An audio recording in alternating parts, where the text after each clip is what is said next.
Hey everybody, today I'm going to walk through every control in SlushBus, explain what it does, why it exists, and show you how I actually use it in a mix.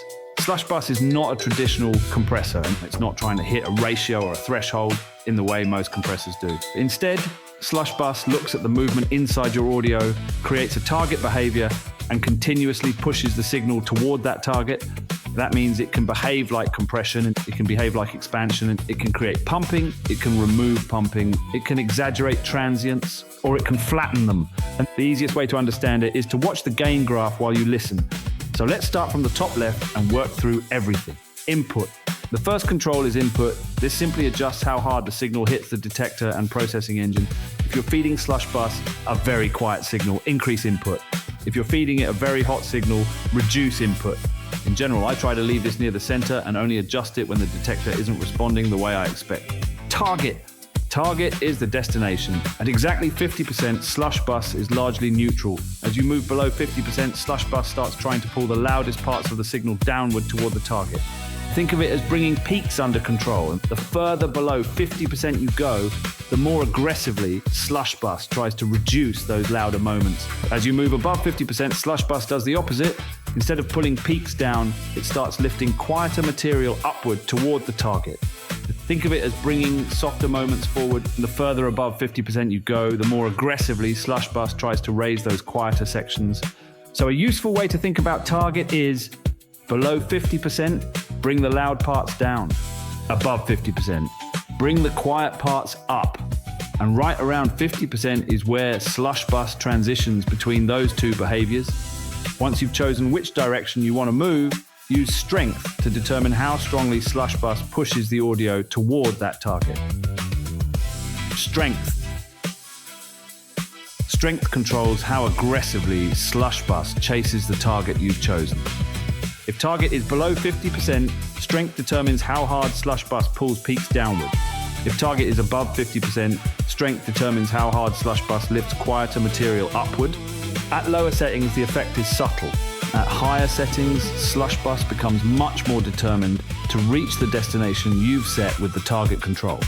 A good workflow is to decide what direction you want first with target, then dial in how much of that behavior you want with strength. Mix. Mix is the wet-dry control. At 100%, you're hearing the full SlushBus effect. At 50%, you're blending the processed signal with the original. For bus processing, I often start around 50% and adjust from there. Output.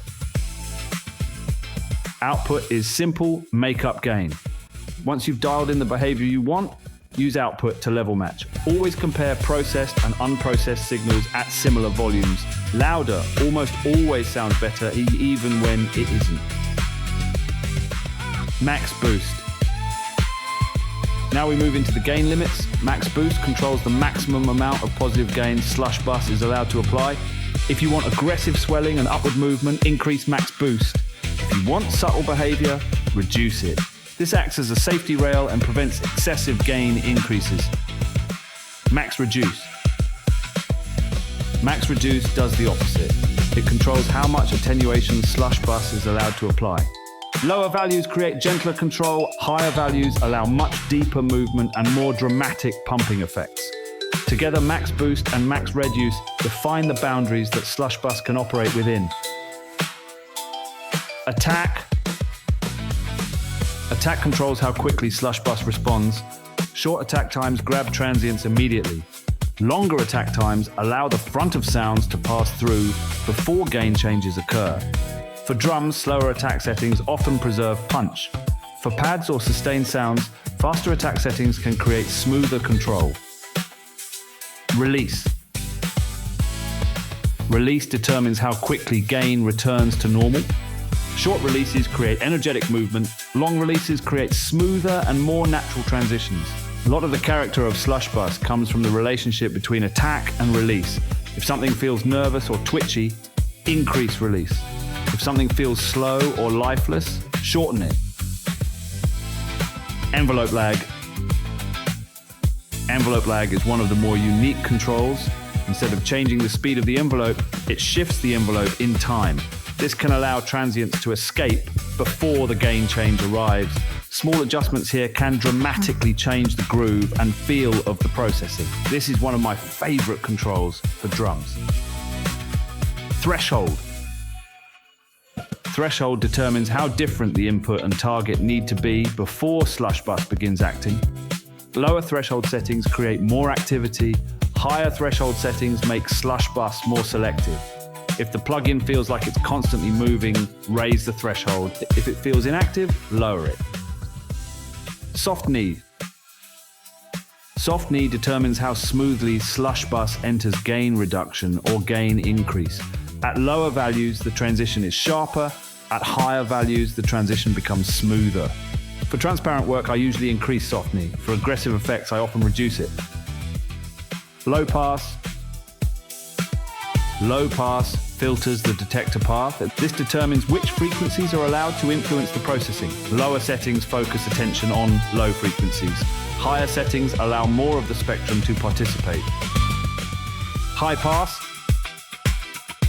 High pass removes low frequencies from the detector, and this is useful when kick drums or bass content are dominating the behavior. A common technique is to high pass the detector so that low frequencies stop triggering the movement. Audition detector. Audition detector lets you hear exactly what the detector hears. This is incredibly useful. Whenever you're confused about why SlushBus is reacting a certain way, you can turn this on. Listen to the detector. Most of the time, the answer becomes immediately obvious. Stereo link. Stereo link controls how much the left and right channels influence one another. At maximum, both channels move together. At minimum, each channel behaves independently. For mixed buses, I usually keep this fairly high. For creative effects on stereo material, lower values can create interesting movement. Depump. Depump reduces excessive pumping behavior. If SlushBus is breathing too much or moving more than you want, increase depump. Think of it as a stabilizer. It keeps things under control without completely removing the character. Depump release. Depump release controls how quickly that stabilization occurs. Short settings react quickly, longer settings create smoother correction. These two controls work together. Transient threshold. Now let's look at the transient section. The transient threshold determines how strong a transient must be before SlushBus recognizes it as an event. Lower values detect more transients. Higher values detect only major hits. Transient emphasis. Transient emphasis determines how much weight detected transients receive. Increase this if you want drums and attacks to dominate the behavior. Reduce it if you want a smoother, more average response. Swell start point. Swell start point determines when swelling behavior begins. Lower values cause the swell to start earlier. Higher values delay the onset. This changes the shape and feel of the gain movement. Swell strength. Swell strength controls how dramatic the swell becomes. At low settings, the effect is subtle. At high settings, it becomes obvious and rhythmic. This is a great control for adding movement to static sounds. Threshold resolution. Threshold resolution controls how frequently threshold decisions occur. At lower values, the system reacts more continuously. At higher values, behavior becomes more discrete and rhythmic. When BPM sync is enabled, this becomes especially interesting. BPM mode. When BPM mode is active, SlushBus synchronizes certain timing behavior to the host tempo. This allows movement to lock into the groove of the track. For electronic music, I usually leave this enabled. For freeform material, I often disable it. Modes. Now let's talk about the 4 behavior modes. Fraction. Fraction scales movement proportionally. This is the most natural mode and where I recommend starting. Constant. Constant applies a fixed correction amount. This can create very predictable behavior. Dual. Dual treats different movement directions independently. This often creates more character and complexity. Quadratic. Quadratic exaggerates larger differences. Small changes stay subtle. Big changes become dramatic. If you want obvious motion, Quadratic is usually the fastest way to get there. Null.